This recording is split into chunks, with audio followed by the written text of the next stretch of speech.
Champions ট্রফিতে একের পর এক চমক দেখাচ্ছেন নিউজিল্যান্ডের অলরাউন্ডার গ্লেন ফিলিপস। এবারের আসরে এই অলরাউন্ডারকে বেশিরভাগ সময় ক্যামেরায় বন্দী করা হয়েছে অস্বাভাবিক ক্যাচ নেওয়ার মুহূর্তে। দুবাইয়ে চ্যাম্পিয়ন্স ট্রফির ফাইনাল ম্যাচে আরও একবার দর্শকদের পাগল করে দিয়েছেন ফিলিপস।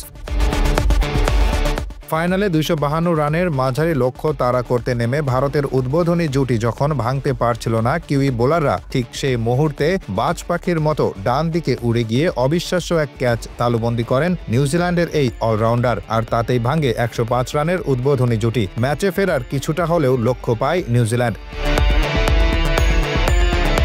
কিউই স্পিনার মিচেল স্যান্টনারের বলে শর্ট এক্সট্রা কভারের উপর দিয়ে ড্রাইভ করেছিলেন শুভমান গিল। ডানহাতি ব্যাটার থেকে আসা বলের দিকে বাজ পাখির মতো তীক্ষ্ণ লক্ষ্যে রেখে বাতাসে ভেসে উঠলেন ফিলিপস। মাথার কয়েক ফুট উপর দিয়ে গতিপথে তৈরি করা বলকে বাজ পাখির মতো ছোঁ দিয়ে ধরে ফেললেন তিনি। ক্যাচটি নিতে ফিলিপস সময় নিয়েছেন মাত্র 0.78 সেকেন্ড, যা দেখার পর অনেকে প্রশ্ন করতেই পারেন ফিলিপস মানুষ নাকি এলিয়েন। অসাধারণ এই ক্যাচে আউট হন ভারতের প্রথম ব্যাটার, তখন রোহিত শর্মার দলের দলীয় রান 105।